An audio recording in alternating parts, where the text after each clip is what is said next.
ومصليا ومسلما على سيدنا وحبيبنا وقدوتنا وعظيمنا محمد ابن عبد الله وعلى آله وصحبه ومن والاه ولا حول ولا قوة إلا بالله. Ma ba'du.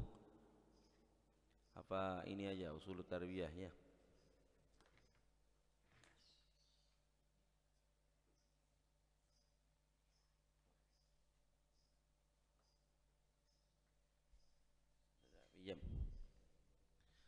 Bismillahirrahmanirrahim. Nawaitu at-ta'allum wa at-ta'lim wa at-tadhakkur wa at-tadhkir wa an-naf'a wal indifa' wal ifadata wal istifada wal hadsa 'ala at-tamassuk bi kitabillahi wa sunnati rasulih wa ad-du'a ila al-huda wa ad-dalalata 'ala al-khair ibtigha'a wajhillah wa mardatihi wa qurbihi wa thawabih. Nawaina kama nawa salafuna salih. Qala Abu Yazid Muhammadul Maliki rahimahullahu ta'ala rahmatal abrar wa adamanallahu man naf'a bihi wa bi'ulumihi wa bi'ulumi sa'iri salihin fid darain amin. Fi kitabihi Usulut Tarbiyatin Nabawiyyah manhajuhu sallallahu alaihi wasallam fi ta'lim, metode Rasulullah di dalam pengajaran, halaman 47, betul. Ila anqal ammas sinfus tsani. Ya, jadi Nabi sallallahu alaihi wasallam itu metode pengajarannya kepada orang awam, kepada orang yang terpelajar, kepada orang yang membantah itu berbeda-beda, tidak sama. Likulli maqamin maqal, begitu dikatakan dalam peribahasa bahasa Arab. Untuk setiap kesempatan, untuk setiap posisi ada perkataan tersendiri. Berbicara dengan orang awam tentu berbeda dengan berbicara di hadapan orang terpelajar. Nah, demikianlah Rasulullah. Sekarang kita sampai kepada wa ammas sinfus tsani, adapun macam yang ketiga dua, wa humul awamu, yaitu orang-orang awam, fa da'watuhum wa ta'limuhum bil mau'izatil hasanati, maka dakwah mereka dan pengajaran mereka dengan mau'izatul hasanah. Al-mau'izah, nasihat al-hasanah yang bagus. Ai al-khitab bil muqni, yakni khitab. Khitab itu arah pembicaraan. Apalagi apa? Sasaran pembicaraan. Baik.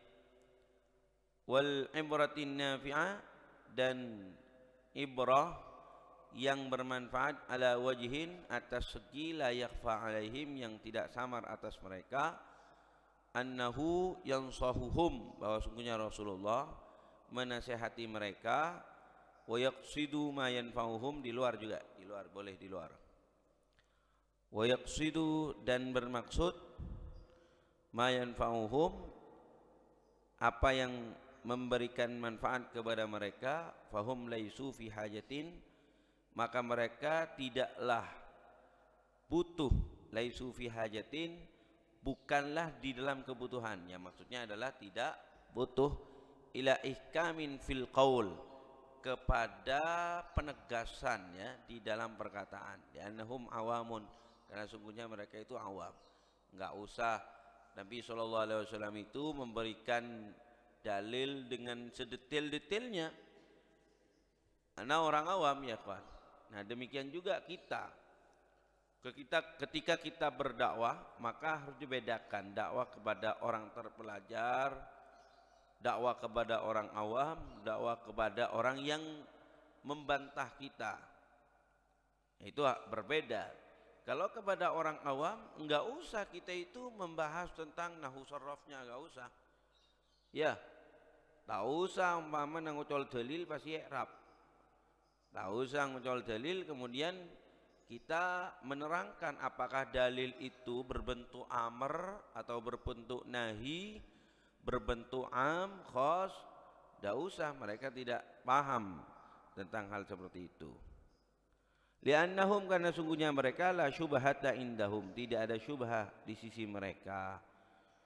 Wa amma sinfus tsalitsu, adapun kelompok yang ketiga, wahumul mu'anidun, yaitu mereka adalah orang-orang yang menantang. Al-mu'anidun menantang, menantang dan menentang, ya, sama-sama bisa itu. Al-mu'anidun bisa menentang dan menantang, nentang dan menantang. Fada'watuhum, maka dakwah mereka, wa ta'limuhum, dan pengajaran mereka, bi an yujadilahum billati hiya ahsan, dengan berdiskusi, bi an yujadilahum, dengan berdiskusi, mendebat mereka, billati hiya ahsan, dengan cara-cara yang baik, dengan cara-cara yang baik. Ini kok dikosongi sih di depan? Ya, ya, ke depan. Fitri ke depan. Atiyah. Ya, Inarah ke depan. Di luar ini kosong, masih kosong. Di luar. Ayo Ustazah Inarah keluar. Biar sama posisinya ini. Coba lagi. Itu rakaat terakhir dan rakaat kedua. Rakaat terakhir dan rakaat kedua terakhir keluar. Soft, maksudnya soft.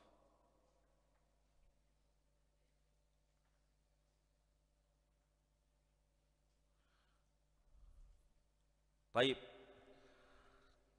Bit tariqatil hasanati, dengan cara yang bagus, minar rifqi, dari kelemah lembutan, wa ikhtiyaril wajhil aisar, dan memilih segi yang paling mudah, wasti'malil muqaddimat al-masyhurah, dan menggunakan pembukaan-pembukaan yang terkenal, taskinan li syaghabihim, menenangkan kepada syaghabihim, keraguan-raguan mereka, wa itfa'an lilahabi sudurihim, dan memadamkan kepada gulapan api di dada mereka, hatta yafi'u ila amrillah, sehingga mereka kembali kepada perkara Allah Subhanahu wa ta'ala. Jadi beda, ini utamanya yang akan KKN, ya. Kalian nanti akan menghadapi orang yang berbeda. Ada orang awam, ada orang terpelajar, ada orang yang menentang. Ada orang yang menentang. Bagi orang awam nggak usah kalian mendetailkan, ya, ngucol dalil pas i'rab, ngucol dalil pas umpamanya masih diterangkan usul fikihnya. Ini termasuk redaksi am, apa redaksi khos, mutlak, muqayyad, enggak usah. Ya. Bagi orang yang terpelajar bagus itu kalau diterangkan. Ya. Kalau diterangkan bagus. Bagi orang yang menentang beda lagi bahasanya, ya, kawan. Nah, dai yang paling ulung, dai yang istimewa, yang bisa berbicara dengan 3 elemen masyarakat ini. Ya, dia berdakwah kepada orang yang terbelajar, oke, bisa. Berdakwah dengan orang awam, bagus. Berdakwah dengan orang yang menentang, kepada orang yang menentang, ya bisa. Yang seperti ini yang sulit, ya Pak. Banyak itu para dai yang hanya bisa berdakwah dengan orang awam, tetapi ketika disuruh pidato di hadapan para dosen menjadi apa, ya, kalau istilah sekarang itu garing. Menjadi garing. Di luar juga, di luar. Rafiqah keluar. Menjadi garing. Nah, ini kurang bagus. Saya ingin santri Al-Maliki bisa berdakwah kepada seluruh elemen masyarakat. Berdakwah kepada orang awam, bagus. Berdakwah kepada orang yang terpelajar, oke. Nah, seperti itu saya harapkan kalian, ya binti, ya. Allahumma shalli ala Muhammad. Kalau sekarang ini tambah lagi, ada berdakwah ke kalangan anak muda, ini tentu bahasanya nggak bisa disamakan dengan bahasa ketika berdakwah kepada orang-orang tua. Jadi seorang dai harus memahami itu. Istilah-istilah yang dipakai pun kalau kita mau berdakwah kepada anak muda, ceramah di hadapan anak-anak SMA, anak-anak aliyah, beda dengan ceramah di hadapan orang-orang tua. Baik, bahasanya ya disesuaikan juga, pakai bahasa gaul juga ya, supaya dapat diterima oleh mereka. Nah, seperti yang saya katakan, likulli maqamin maqal. Untuk setiap posisi itu ada pembicaraan, ada model pembicaraan tersendiri ya kawan ya, tidak sama dengan seluruh elemen masyarakat. Di luar juga ya binti. Berikutnya, sebagaimana juga ketika kita berdebat ya dengan orang-orang yang menentang kita, baik beda akidah ataupun beda agama, ini ada cara-cara tersendiri. Ada cara-cara tersendiri. Kalau kita menggunakan cara yang kita gunakan kepada orang awam untuk mendebat orang-orang yang menentang kita, yaitu nggak pas. Nggak pas. Nah, ini yang sulit ya kan, menjadi dai yang serbaguna. Insya Allah kalian seperti itu, insya Allah. Amin. Waqad yakunu ta'limur Rasuli sallallahu alaihi wasallam, dan kadang-kadang ada pengajaran Rasulullah sallallahu alaihi wasallam lil muslimin kepada kaum muslimin antariqi su'alin, dari jalan pertanyaan, yatawajjahu bihi ahduhum ilaihi, yang mengarahkan dengan pertanyaan tersebut siapa salah satu mereka para sahabat ilaihi kepada Nabi, fayujibuhu, lalu Nabi menjawabnya. Nah, ini sering dilakukan oleh Nabi, bahkan ya kawan, Nabi tidak menyetop, Nabi tidak memarahi jika ada sahabat bertanya ketika khutbah Jumat. Ya, jadi zaman Nabi itu khutbah Jumat biasa ada dialog antara sahabat dan Nabi sebagai khatib. Nggak ada masalah. Nggak tahu sekarang ini kok khutbah Jumat itu nggak ada orang yang tanya. Dulu biasa. Ya, kemudian ada sahabat bertanya misalnya, ya Rasulullah, dalam khutbah, ya Rasulullah, matas sa'ah, kapan kiamat itu? Itu kan di khutbah. Taib. Allahumma shalli ala Muhammad. Jadi metode memberikan kesempatan untuk bertanya ini penting juga untuk diterapkan oleh para dai. Nah, meskipun sekarang kalau saya mengisi pengajian di desa-desa, saya menghindar dari memberikan kesempatan bertanya kepada audien. Kenapa? Karena kalau sekarang ini ya kawan, pertanyaan itu disalahgunakan. Disalahgunakan. Kadang-kadang misalnya Balqis nggak senang kepada tazkirah. Tazkirah ada perbuatan, misalnya dia umpamana dia kalau tidur ngerok malam. Kemudian Balqis mengatakan kepada saya, bertanya, ya Buya, bagaimana hukumnya ngurok di tengah malam mengganggu temannya yang tidur lainnya? Nah, ini mau ngantem temannya lewat pertanyaan. Yang banyak sekarang di desa-desa seperti itu. Maka saya menghindar dari pertanyaan. Satu, yang kedua, kadang-kadang pertanyaan disalahgunakan untuk mengetes di luar juga, Ving. Untuk mengetes al-muhadir, untuk mengetes dai yang sedang berdakwah itu. Ria tahun je ke erapan. Akhirnya ditanyaki tentang erapan. Ini enggak bagus ya kawan ya. Kalian kalau bertanya jangan sampai ada unsur seperti itu. Itu kan namanya liyujadila bihil ulama. Kalian mencari ilmu karena untuk mendebat orang-orang yang alim, supaya orang alim itu terbungkam, dan kalian supaya terlihat bahwa kalian itu alim oleh masyarakat. Ini dosa besar. Tapi kalau memang bertanya atas dasar kalian tidak tahu, itu justru mendapatkan pahala dari kalian dan pahala dari teman-teman yang lain yang kebetulan juga tidak paham tentang masalah tersebut. Paham tum? Ya, intinya jangan disalahgunakan. Allahumma shalli ala Muhammad. Itu dulu kerjaannya saya dulu itu. Ngetes guru, ya ingin memojokkan guru supaya dia tidak kerasan, supaya dia nggak ngajar lagi.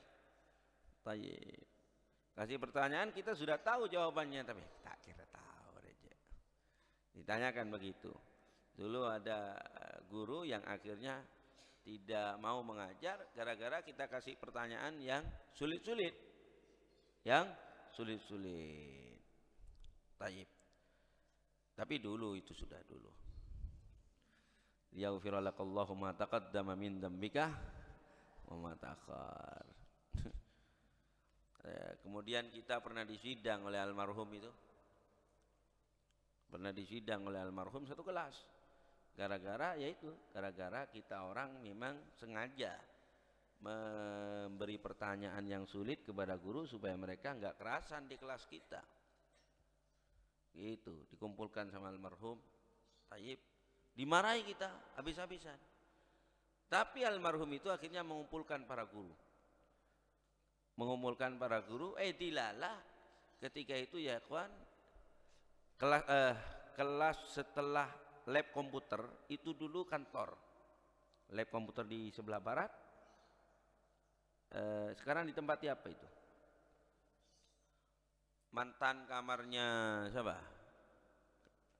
Kamarnya pengurus bahasa Arab, itu dulu kantor. Habis marahi, di baratnya lagi kelas saya. Di baratnya lagi itu kelas saya. Kelas 3 aliyah di sana dulu. Lab, setelah itu ruangan bekas bahasa Arab, bekas tahfidz itu. Bahasa Arab, di baratnya itu kelas saya. Kemudian bekas kantor bahasa Arab itu kantor guru. Habis marahi kita ya kawan, subhanallah, almarhum itu mengumpulkan guru. Itu kan dari kelas sebelah itu kedengaran kan. Gurunya dimarahi sama almarhum. Kereng ba andi ngajar tak tengate. Imajibaan lah. Kening sekak bareng santrena gitu. Dimarahi sama almarhum. Mun dati guru ruah, kok tu banyak maca kitab kok tu. Ya kita dimarahi, ya mereka juga dimarahi. Karena memang jadi guru itu harus siap siaga. Jangan sampai jadi guru kemudian ditanyakan oleh muridnya, angangai aku tak EPC. La. Ini gak boleh. Jadi mau tanya apa saja. Saya menghindar bukan karena saya khawatir tidak, ya ada kekhawatiran juga lah. Tapi itu hanya beberapa persen. Tapi yang membuat saya menghindar dari pertanyaan sekarang yaitu karena saya rasakan banyak orang yang bertanya hanya untuk menghantam sahabatnya, temannya, tetangganya, begitu. Hanya ingin memojokkan temannya, tetangganya, dan lain sebagainya. Yang seperti itu enggak boleh. Baik. Dan ada juga yang ngetes gurunya. Walhasil wadzalika kama fi haditsil bir wal itsim. Dan hal itu sebagaimana ada di dalam hadis kebaikan dan dosa. Anin Nawas ibni Sam'an, dari Nawas bin Sam'an radhiyallahu taala anhu annahu qala sa'altu Rasulullah sallallahu alaihi wasallam, aku bertanya kepada Rasulullah anil birri wal ismi, tentang kebaikan dan kejelekan. Faqala, lalu Nabi menjawab, al birru husnul khuluq, kebaikan itu adalah akhlak yang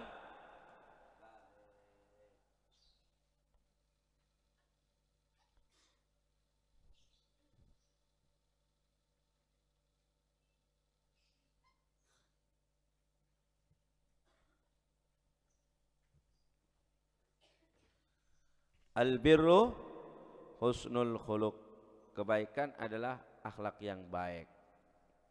Wal itsmu, dan dosa mahaka fi sadrika, apa yang mengganggu di dalam dadamu. Perhatikan, Bing. Jadi kalau kalian ingin mengetahui secara singkat apa kebaikan, apa kejelekan, nah, perkara itu kalau dilakukan, kamu enak enggak sebagai orang Islam? Baik. Kalau kamu enak, insya Allah itu merupakan kebaikan. Loh kok kamu nggak enak, takut ketela kanca, takut ini, ada rasa di dalam hatimu, itu pertanda bahwa yang kamu lakukan merupakan kejelekan. Apalagi santri, insya Allah santri itu sudah punya alarm sendiri. Keng perak kadang alarmnya itu terabas. Betul ya? Ya, rasa itu merasa tidak enak ada kalau santri itu ada. Taib.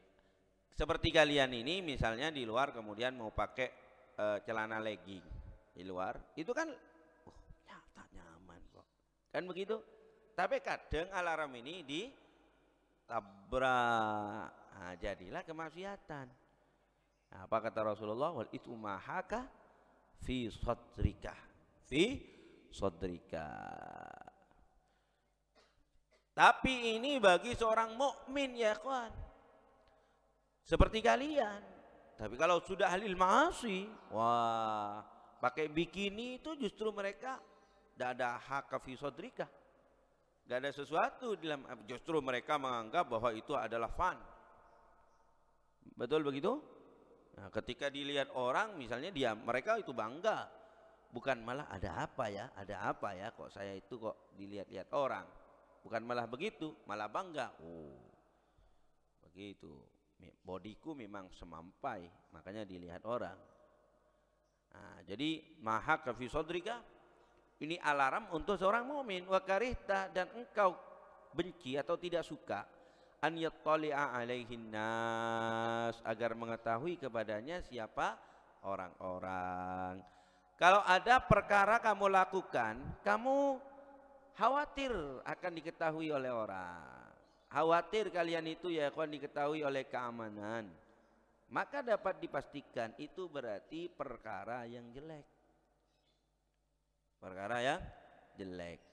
Seandainya ada sesuatu yang kamu lakukan, dilihat oleh Abuya, kamu senang, itu baik. Atau sebaliknya, ada perkara kamu lakukan, kemudian lapar ayah pangkio bareng Abuya, ngitek. Nah, ini berarti tambah ngitek berarti perkara itu perkara tambah jelek. Paham ya?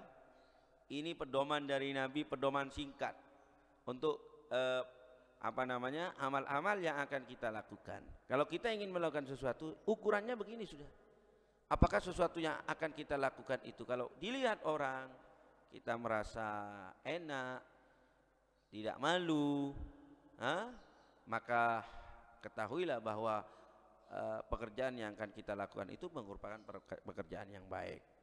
Atau sebaliknya, pekerjaan yang akan kita lakukan itu merasa tidak enak kita kalau didengar, dilihat oleh orang lain, oleh pengasuh, oleh keamanan, berarti pekerjaan itu pekerjaan yang jelek. Allahumma shalli ala Muhammad.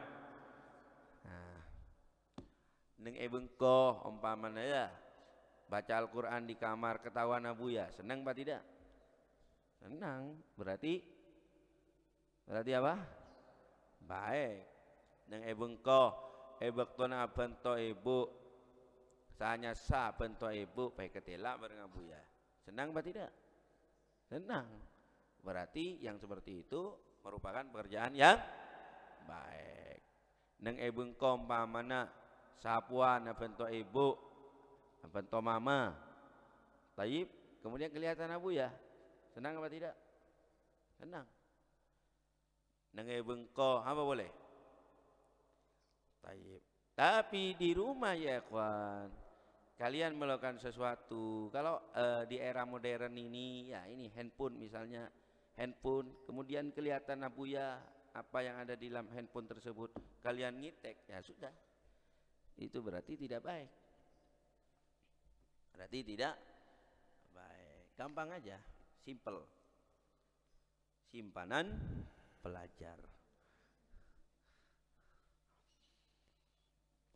Wal ithmu ma haka fi sadrika wa karihta an yattali'a alaihin nas.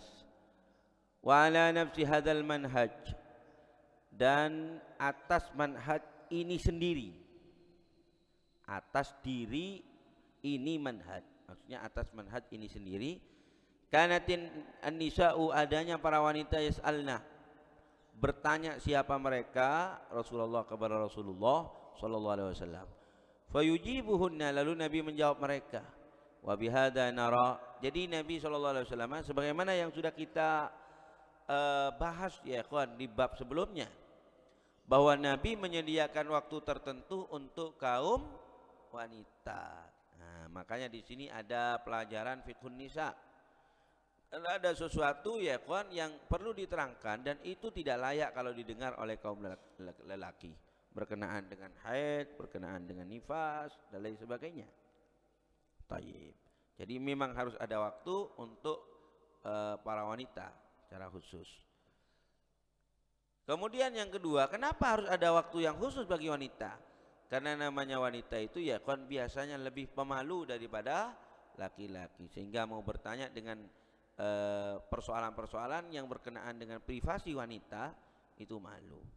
Kalau misalnya Nabi dengan para sahabiah saja itu kan enak. Pengasuh dengan santriwati saja itu kan bisa plong ketika menyampaikan pertanyaan, tidak malu-malu kepada audien yang laki-laki. Wa bihadza, dengan ini nara, kami melihat annal manhajan nabawiyah, bahwa sungguhnya metode kenabian fit ta'limi, dalam pengajaran, wada'a dhimna khuttatihi, dimna khuttatihi, ya ini keliru, seharusnya khuttatihi bukan kasrah.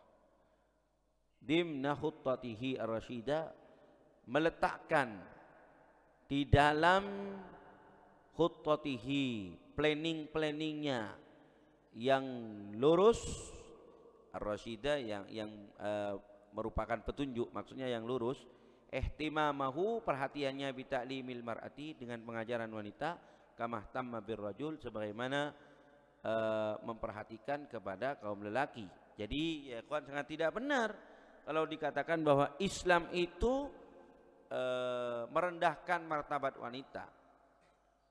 Karena yang pertama, Islam memberikan hak bagi laki-laki 2 kali lipat daripada hak yang didapatkan oleh wanita dalam warisan. Yang pertama, yang dijadikan alasan oleh orang-orang yang mengatakan bahwa Islam merendahkan wanita. Yang kedua ya kawan, bahwa di dalam Islam wanita tidak diberi hak untuk mentolak suaminya. Tidak ada harapa ban maapesa ya telak bingkok tanglak ada. Baik. Jadi kalaupun ada tolak yang dari permintaan istri, tolak apa namanya? Rafiqa, tolak yang dari permintaan istri itu apa namanya? Diremah, ini pelajarannya HKI ini.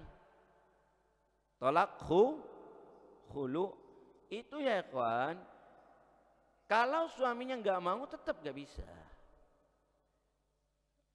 Atau tolak hulu itu baru diambil alih oleh hakim jika permintaan dari istri itu betul-betul berdasar.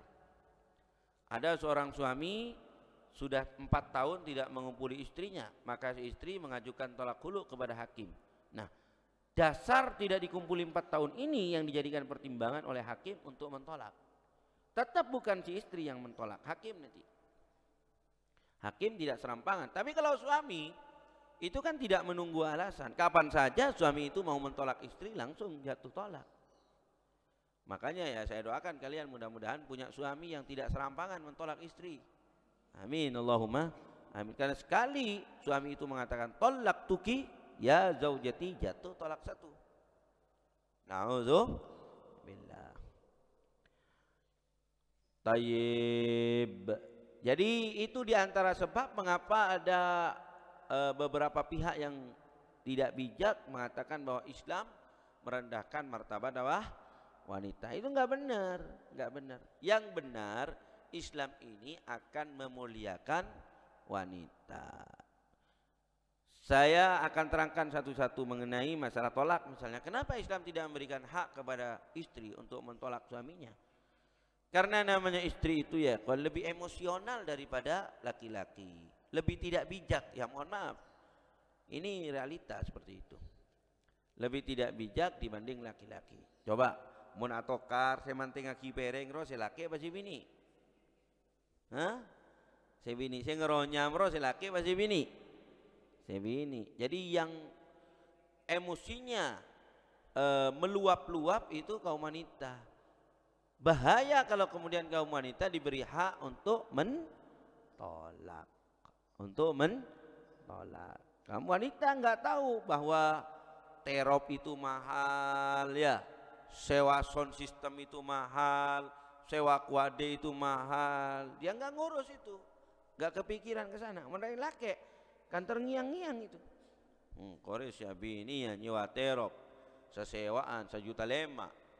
Sound system sesewaan 700. Nah, itulah akhirnya yang menjadikan Islam tidak memberikan hak kepada wanita untuk mentolak suami. Apalagi dalam masalah warisan ini sudah saya terangkan berkali-kali. Kenapa lidzakari mithlu hazzil untsayain? Bagi satu orang laki itu mendapatkan bagian 2 kali lipatnya perempuan. Kenapa demikian? Ya karena seorang perempuan itu ya kawan, ketika ditinggal wafat oleh ayahnya, dia ini imma punya suami, imma tidak punya suami. Seorang perempuan yang ditinggal wafat oleh bapaknya misalnya, dia sudah berstatus istri, dia kan ada yang menafkahinya. Siapa yang menafkahinya? Suami. Taib. Sudah ada yang mengurusi. Sedangkan saudaranya yang laki itu, dia kalaupun punya istri malah tambah berat. Tidak ada yang menafkahinya. Masa orang laki nafkah Nabi ini? Taib. Itulah mengapa lidzakari mithlu hadzil untsayain. Yang karena yang perempuan ini kalau sudah berstatus sebagai istri, dia sudah ada yang akan memberikannya nafkah, yaitu suaminya. Kalau belum bersuami ya Bu ya, kalau belum bersuami, yang wajib menafkahinya ini kan saudara lakinya. Jadi ning Sakinah, ning Izzah, itu yang wajib menafkahi beda orang nyaman Muhammad Hasan. Makanya Muhammad Hasan dapat 2, mereka dapat 1, karena Muhammad Hasan masih mau menafkahi mereka sebagai adik-adik perempuan atau bahkan kakak-kakak perempuan kalau masih belum menikah. Tugasnya seandainya ya Ning Afro itu masih belum menikah, maka tanggung jawabnya Muhammad Hasan. Makanya lidzakari mithlu hazzil untsayain. Deti se wajib abiyaya kabina ning Sakinah itu nanti kita orang ini yang wajib membiayai pendidikannya, perkawinannya itu saya. Makanya saya itu dapat 2 kali lipat daripada bagiannya ning Sakinah. Demikian. Paham ya? Kalian juga begitu, terkecuali kalau misalnya ada seorang seperti ya seperti saya misalnya sekarang. Kemudian saya katakan kepada dia, sudahlah sawah-sawahnya Abah ini sudah ambil kamu semua, karena saya ditakdir oleh Allah Ta'ala alhamdulillah berkecukupan, ya sudahlah ambil umpama. Nah kalau sudah antaradin saling ridho gak ada masalah, ini beda ya. Tetapi kalau untuk hukum awal harus dikembalikan kepada hukum waris dulu, jangan langsung antaradin. Ya, paham tazkirah ya? Kamu kalau akan memutuskan satu keluarga itu dapat berapa, kembalikan kepada hukum waris dulu, baru kalau mau antaradin baru disepakati setelah mereka tahu bagiannya seperti apa. Karena ini banyak ya kawan yang protes akhirnya ya. Mereka antaradin ternyata mereka baru tahu beberapa tahun kemudian bahwa bagiannya itu lebih banyak daripada yang perempuan. Dia langsung main diambil sama saudari perempuannya tanpa saudara laki itu tahu bagiannya seperti apa, oleh berapa hektar dia tidak tahu. Yang benar gimana? Yang benar dibagi dulu secara waris, masing-masing mengetahui bagiannya. Setelah itu kalau mau antaradin saling ridho silakan. Fahim dong? Pokoknya ini kembali lagi kepada apa yang disabdakan oleh Nabi, al-birru husnul khuluq wal itsmu ma haka fi sadrika. Santri misalnya keluar beli-beli ke pasar tanpa kerudung. Kalau ketemu abuya enak apa tidak enak? Berarti yang seperti itu merupakan kemaksiatan. Santri umpamanya pakai legging, kemudian beli-beli ke pasar, ketemu sama pengasuh, enak apa tidak enak? Berarti yang seperti itu merupakan kemaksiatan. Jadi ukurannya, tolak ukurnya seperti itu. Wa ala nafsi hadzal manhaj kana mana sekarang? Wa fi hadza hirsun minal Islam, dan di dalam hal ini ada kesungguhan dari agama Islam ala tarbiyatil mar'ati, atas pengajaran para wanita, wa tahdzibiha, dan mendidiknya, wa saqliha, dan membersihkannya, wa tasqifiha, dan memperkaya pengetahuan mereka. Tasqifiha yakni thaqafah ini pengetahuan, bis thaqafatid diniyah, dengan pengetahuan keagamaan, allati tusaiduha, yang membantunya al qiyami bi risalatiha, atas meletakkan mengerjakan bi risalatiha, dengan kerisalahannya, yakni dengan tugas-tugasnya. Wa qad yakunu ta'limun nabi sallallahu alaihi wasallam lil muslimin, dan kadang-kadang ada. Lah makanya ya kawan ya, ente perhatikan mengapa Nabi sallallahu alaihi wasallam menikahi Sayyidatuna Aisyah, karena untuk keperluan ini tasqiful mar'ah, memperkaya pengetahuan kaum wanita. Karena ada beberapa hal yang mana wanita itu tidak bisa bertanya kepada Nabi sallallahu alaihi wasallam. Maka dipilihlah Sayyidatuna Aisyah, di samping memang Sayyidina Abu Bakar itu ya kan merupakan sahabat terdekat Nabi, tapi yang paling penting karena Sayyidatuna Aisyah itu tercatat sebagai sahabiah tercerdas, paling pintar. Ya, untuk dijadikan sebagai pusat pengetahuan terutama bagi para wanita. Orang ini mun pada persoalan saya todus etanya kina ke Gusti melihatnya ke Sayyidatuna Aisyah. Sayyidatuna Aisyah dari siapa? Dari Nabi sallallahu alaihi wasallam. Allahumma shalli ala Muhammad. Jadi untuk mentransfer ilmu yang bersifat kewanitaan, di antara di antara tujuannya, ya di samping Sayyidatuna Aisyah memang cantik jelita, kemudian apa lagi? Dan lain sebagainya. Waqad yakunu ta'limun nabi, dan kadang-kadang ada pengajaran Nabi lil muslimin, kepada kaum muslimin, antariki su'alin, dari jalan pertanyaan yatrahuhu, yang disampaikannya huwa oleh Nabi, liyujiba anhu, agar dijawab tentangnya. Jadi Nabi memberikan pertanyaan kepada sahabat untuk dijawab oleh para sahabat.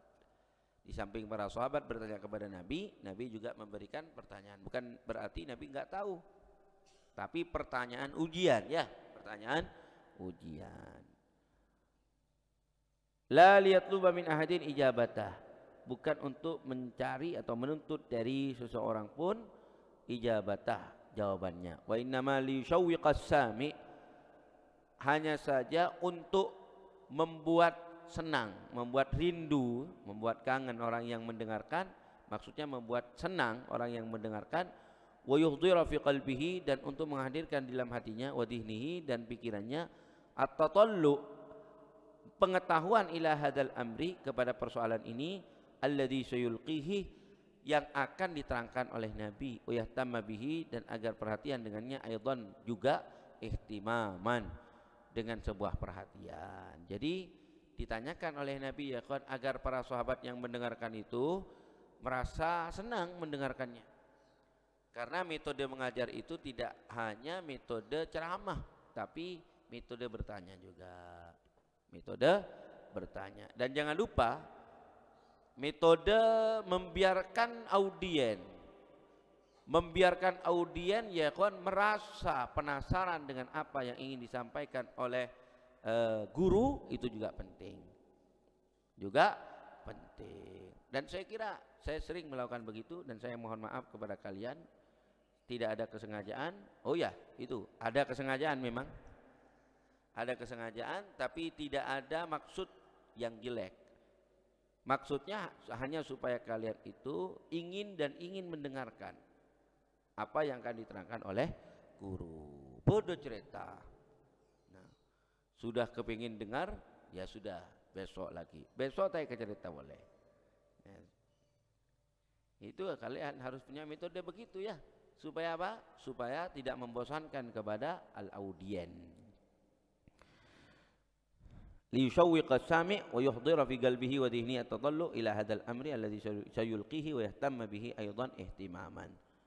An Mu'adz bin Jabal wallahu subhanahu wa ta'ala a'lam. Kapan muhattam ini? Si jauh ini.